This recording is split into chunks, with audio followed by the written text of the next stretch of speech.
Today I will be reading Chapter 15 of Rump, the True Story of Rumpelstiltskin. Chapter 15 is called Straw, Straw, Straw. I woke to the sound of horses braying and geese honking.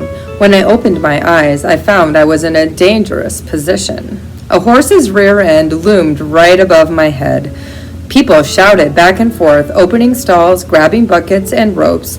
Someone came to my stall and removed the horse, which was a great relief, but then another person came and stuck a pitchfork into the pile of straw, narrowly missing my eye.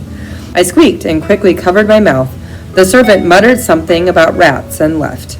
I didn't know what to do. If I walked out of the stables, would someone stop me? Were they still searching for the thief from the night before?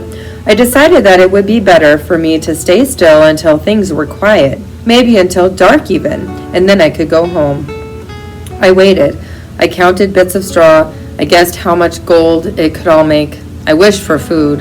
I wasn't used to being hungry for very long anymore, since I had been trading the miller for food whenever I wanted.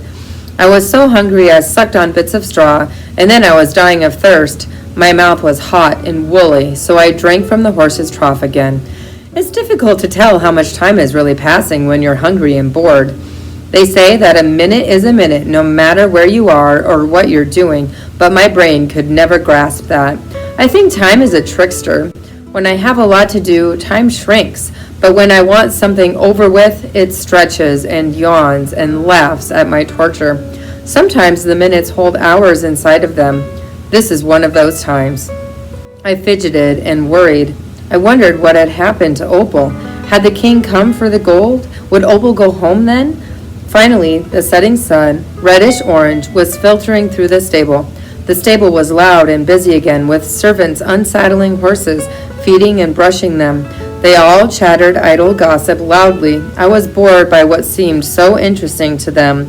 Lord so-and-so is to marry Lady such-and-such. A maid spilled a glass of wine on somebody. Baron something or other is raving again about trolls in the eastern woods.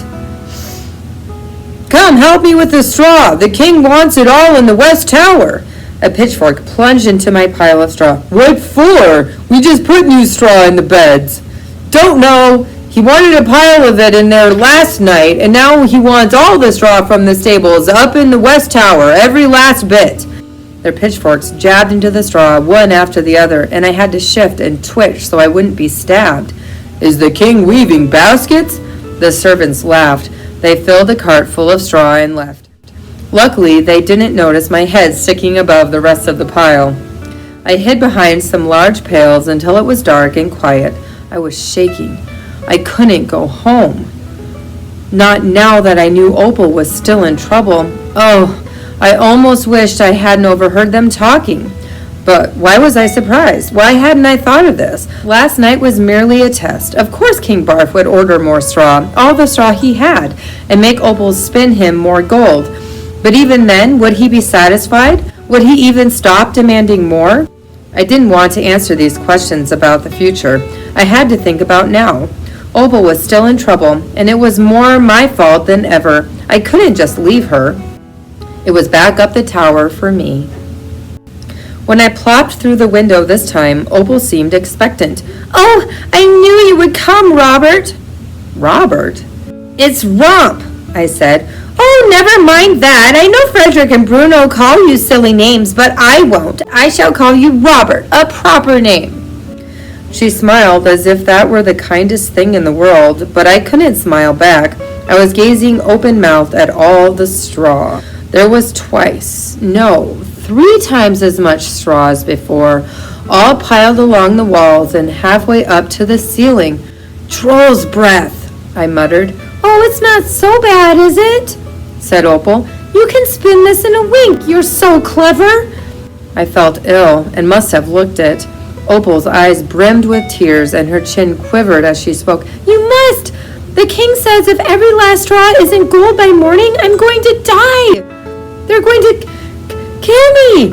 And she wailed, though I didn't think it was quite as sincere as the night before. There wasn't any snot this time. But sincere or not, what choice did I have? What will you give me? I asked. Opal folded her lower lip down so that she looked like a large toddler on the verge of a tantrum. "I already gave you my necklace. That was made of pure gold, you half-wit. Do you realize how much that's worth?" "That was for last night. You have to give me something for tonight. And besides, I'm making you a mountain of pure gold," I said impatiently. Who was the half-wit here? Opal looked around desperately. It made me nervous to watch her think. She looked so blank and mystified. She brushed her hands down her hair, licked her lips again, fiddled with her dress, and finally fumbled with her fingers. "I will give you my ring," she said as she pulled a little ring off her finger.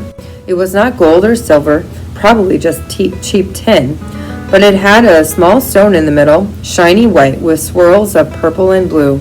An opal. "My mother gave it to me," she said, "before she died." She dropped it in my hand, and I felt a stab of guilt. I didn't think there was anything she could give or promise me that would be worth more than a hulking pile of gold, but I could see this was probably close, a priceless token. I was starting to really dislike this whole binding bargains and promises thing. Still, it wasn't anything horrible. "Close the window," I said, and then I started to spin. My limbs still ached from the previous night's work. My leg pulsed with pain every time it pushed down on the treadle, but I kept going. Whir. Gold, gold, and more gold. I had searched for it my entire life, and here it was, pouring out like water. I hated the sight of it. Opal fell asleep faster this time, one hand twined in the gold, the other clutching some straw. As the first rays of morning light reached the sky, I grasped the straws from her hand and spun them too. The gold was piled all around me now, and to me it just looked like heaps of shiny straw. I didn't see why people loved it so much. Just as I was descending the tower, the door unlatched, and King Barf said in his nasally drawl, "Ah, my sweet girl, you are a treasure beyond compare." My fingers were stiff and sore, my legs was cramped, and my back and head ached. Climbing down the tower was agony, but all I could think of was going home, and food. My stomach rumbled as I touched the ground, but then I heard another rumbling. It was growing louder, and it was definitely not my stomach. I stood in the middle of the castle grounds, not bothering to hide myself. I couldn't move, and I couldn't speak, even though my mouth hung wide and my tongue wagged. I started to drool. A procession of wagons rolled through the gates and up to the doors of the castle. 1, 2, 3. More than a dozen cottage-sized wagons. Wagons stacked high with straw.